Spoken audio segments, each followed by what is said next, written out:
At long last, the C8 Grandsport is here. The reviews are all hitting, and they've been phenomenal. This thing is doing Z06-like performance. The highlights, the LT2 engine is gone. We've got a new LS6. It's up about 50 pound-feet of torque, 50 horsepower over the last year's model. Compression ratio goes from 11.5 to about 13 to 1. They give it the 5.56 rear end off of the Z06, and versus the Z06, you're making about 70 more pound-feet of torque, but you're down about 130 horsepower. So it's about 535 horsepower, 520 pound-feet of torque, which is nuts at that price point. If you look at the numbers, it's insane, and it sounds great. Listen to this. Now, it's no Z06. It still has like a 6,500 RPM redline, but this is small block Chevy V8 goodness, and now you have a wealth of choice around the model line. Versus a Z06, it's really hard to say what to do right now. This thing's got more torque, and it's putting down almost identical lap times to the Z06s on real life surfaces.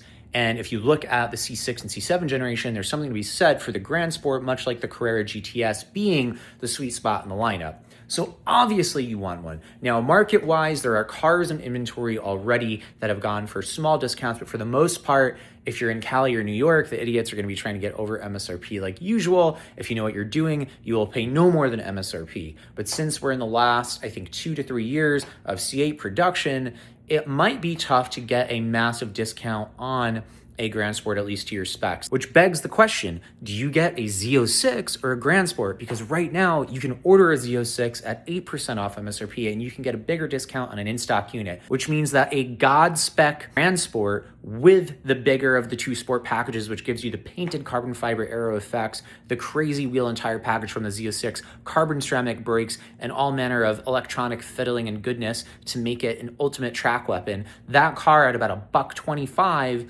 is the same price as a 3LZ nicely spec'd Grandpa Z06, a non-Z07 Z06. So the hierarchy kind of goes, the way I would spec it, it's about 108 grand for a normal Grandsport, the way you're gonna want it, about 120 something for the ultimate attack Grandsport, and Z06 wise, after discounts, you're at about $130, the way you want it in Grandpa spec, or about $150 exactly for an ultimate 3LZ Z07 Z06.